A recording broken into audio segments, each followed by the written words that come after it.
Dear Mantan.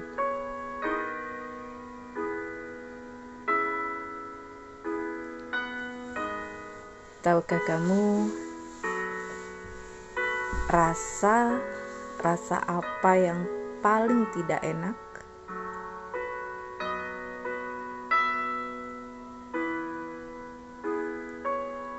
Bagiku, rasa manis adalah rasa yang paling tidak enak dan bikin enak.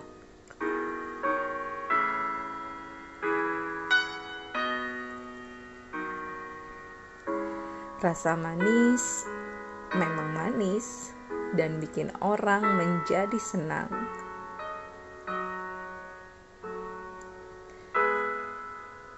Tapi bagiku, rasa yang terlalu manis malah bisa bikin menangis.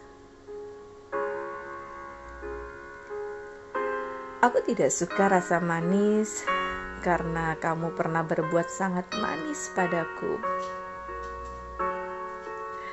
Terlalu banyak hal manis yang kamu berikan sehingga sulit aku lupakan.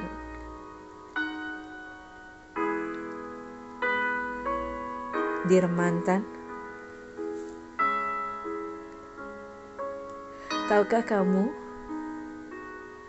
kita diciptakan karena sebuah alasan. Alasan Tuhan menciptakan manusia adalah untuk saling mengasihi, karena manusia memang dikasih perasaan untuk itu. Namun, kenapa Tuhan itu satu, tapi iman kita yang membuat kita sulit untuk bersatu?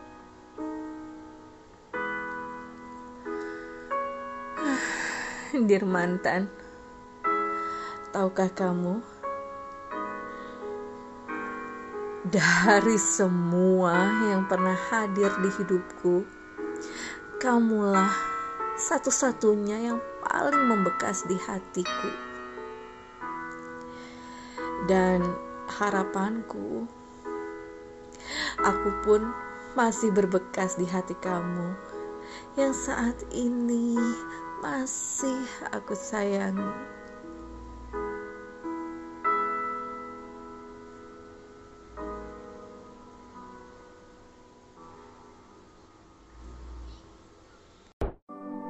Kamu sedang mendengarkan Dear Mantan. Tahukah kamu yang tega di podcast Listen to Kimi FM?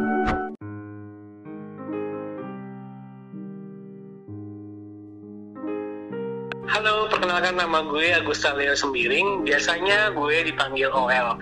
Profesi gue sekarang wira swasta.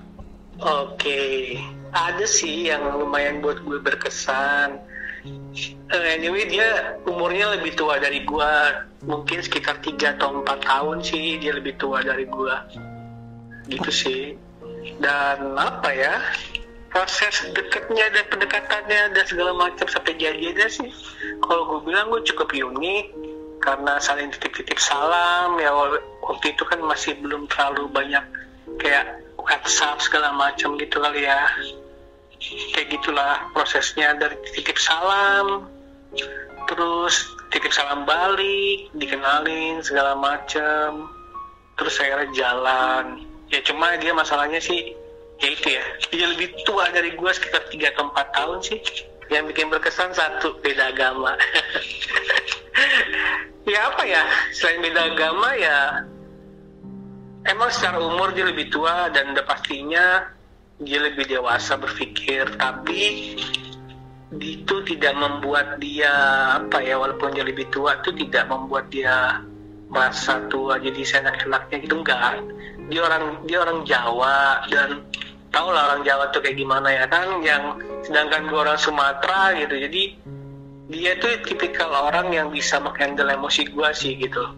Jadi karena darah Sumatera gue yang kadang-kadang suka emosi dikit-dikit gitu, jadi dia yang usahain buat menangin. Terus dia juga apa ya, walaupun gue lebih muda, dia hormat loh sama gue gitu loh.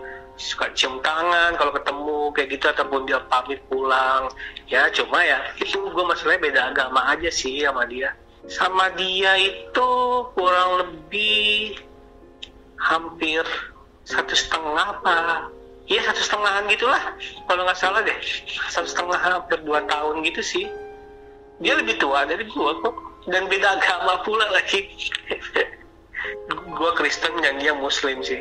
Orangnya lembut kalau ngomong gitu, dan benar memang pas gue jalanin jadian sama dia itu ya, dia lembut banget gitu. Dan gue sih bisa mungkin sih kalau masalah ngobrol sama dia ya, ataupun apapun itu, ya lo tau lah, kadang suara gue agak-agak temponya itu naik turun, tapi ya gue usahain sih nggak terlalu keras lah ngomongnya. Takutnya nanti gue dikira gue ngebentak atau apa, padahal enggak, emang nada gue itu keras karena orang Sumatera kan kadang suaranya itu volumenya emang gede, itu bukan berarti dia marah.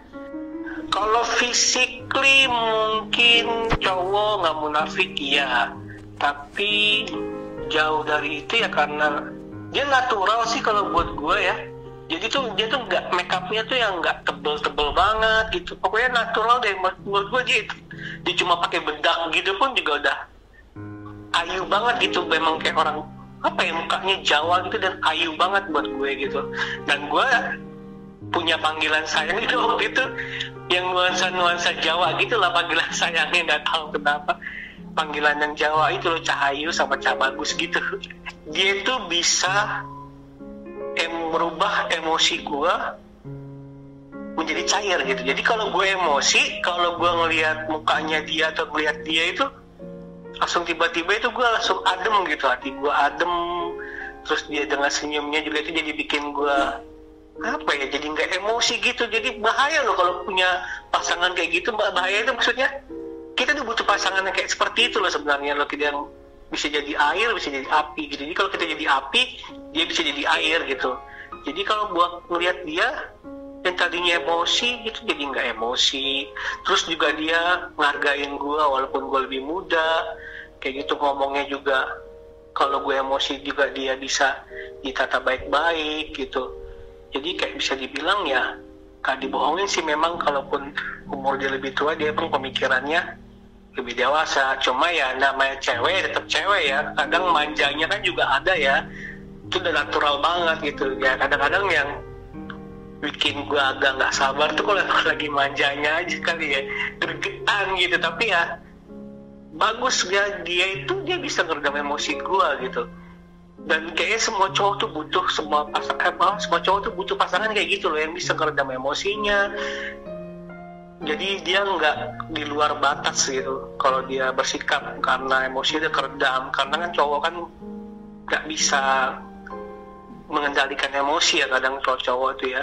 Jadi dia butuh pasangan pun yang juga, yang tadi gue bilang sih, kita tuh butuh pasangan tuh di saat kita jadi api, dia bisa jadi air gitu. Jadi jangan dua-duanya api, yang ada kan makin amarahnya tuh makin kebakar gede banget gitu. Jadi bisa ya mungkin itu kali ya yang apa ya, kekerasan yang muncul itu dalam pacaran itu aja itu dimulai dari situ kali ya. Jadi nggak ada yang berusaha untuk jadi air gitu, dua-duanya jadi api.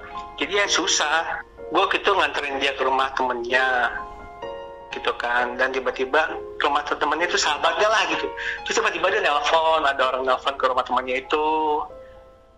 Dan itu diangkat sama temennya dulu nih. Awalnya gue di situ, gue lagi duduk di ruang tamu. Terus tiba-tiba temennya manggil dia nih buat terima telepon.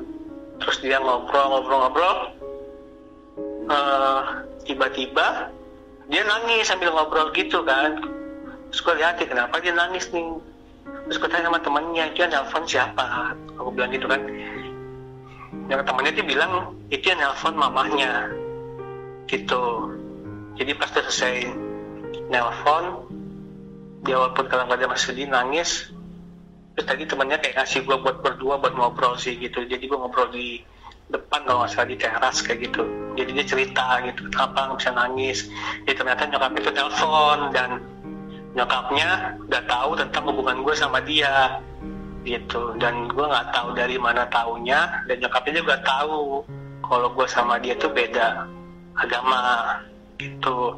Nyokapnya yang bikin dia nangis itu ada nyokapnya ngomong gini sih, yang kalau gue ingat ya, jadi nyokapnya itu bilang mamanya itu nggak masalah kalau mau dia itu pasangannya lebih muda, asal dia bisa jadi imam, kata dia gitu, yang bisa jadi imam buat keluarga. Langsung di situ kan gue tahu ya kan, kata-katanya itu maknanya itu gue tahu sih, kayak emaknya tuh pengen walaupun dapat pasangan lebih muda, dia itu pengennya yang seiman juga, jadi bisa jadi imam. Masalah di orang tua waktu itu putusnya gak kita bawa-bawa sih, tapi lebih ke kita berduanya ya gitu, yang akhirnya kita untuk break up gitu. Dan sebenarnya dia juga kalau pas backstreet gue jadi jarang ke rumah dia, gue pun ngantar pun dia pun gak bisa sampai ke rumahnya, walaupun gue minta buat ngantar sampai ke rumahnya gitu, dia ngelarang gitu. Dan yang bikin gue terenyuh adalah kenapa dia ngelarang,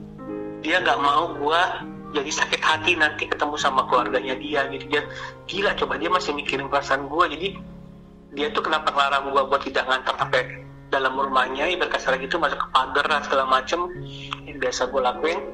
Dia itu takut gue sakit hati sama omongan keluarganya dia, dan itu dia jaga gitu. Dia juga udah gue bawa sih, pernah gue kenalin sama orang tua gue gitu, dan orang tua gue welcome dan tahu sih dia beda agama gitu. Tapi mungkin orang tua gue terima itu ya karena pembawanya dia loh, pembawanya dia tuh dia orang Jawa yang tahu tata krama dan apa ya, sopan. Mungkin itu yang bikin nyokap gue juga jadi welcome. Ya bisa dibilang ya, kalau kayak lagunya Raisa mungkin mantan terindah kali ya, asik.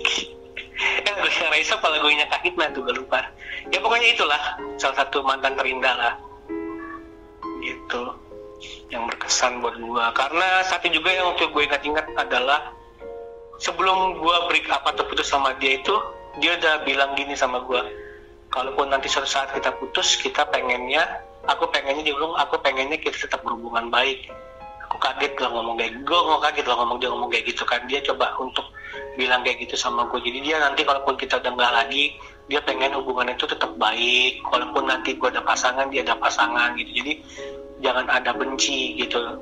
Walaupun ujung-ujungnya karena perbedaan prinsip agama, dia nggak mau itu. Jadi dia tetap mau hubungan baik, dia tetap mau jaga komunikasi yang baik, dan sebagai teman, sebagai sahabat. Dia ngajarin gue kayak gitu. Padahal gue sebelumnya gue nggak pernah kayak gitu loh sama mantan dia. Kalau udah putus ya putus aja gitu, kayak anti gitu aja berhubungan, tanpa dibalas chat atau balas SMS segala macam. Itu gue paling anti. Cuma dia ngajarin gue gitu kayak gitu. Proses pendewasaan dalam berhubungan lah gitu. Dia ngajarin gue kayak gitu, gue kaget gitu. Padahal sebelum itu gue belum putus sama dia, cuma itu permintaannya dia gitu. Itu yang bikin gue sangat kaget dan berkesan itu sih. Prinsip agama itu memang sebenarnya problem yang sangat besar ya. Walaupun pada saat itu kita coba untuk jalanin dulu kan, walaupun akhir salah satunya nggak ada yang mengalah. Dan gue sangat saklek sih kalau soal iman. Ada pepatah yang bilang cinta tak harus memiliki, kayak itu lebih baik deh. Daripada nanti saling menyakiti di antara yang lain. Ya kan, nggak LDR, beda agama. Susah ya, susah banget gitu. Nanti pasti bakalan timbul permasalahan dan merasa ada yang disakiti dan bakalan ada pihak-pihak ketiga. Lebih baik nggak usah dijalanin sih. Sebelum orang ketiga itu hadir, lebih baik sudahi aja dulu. Kalau buat gue ya, menurut gue kayak gitu sih.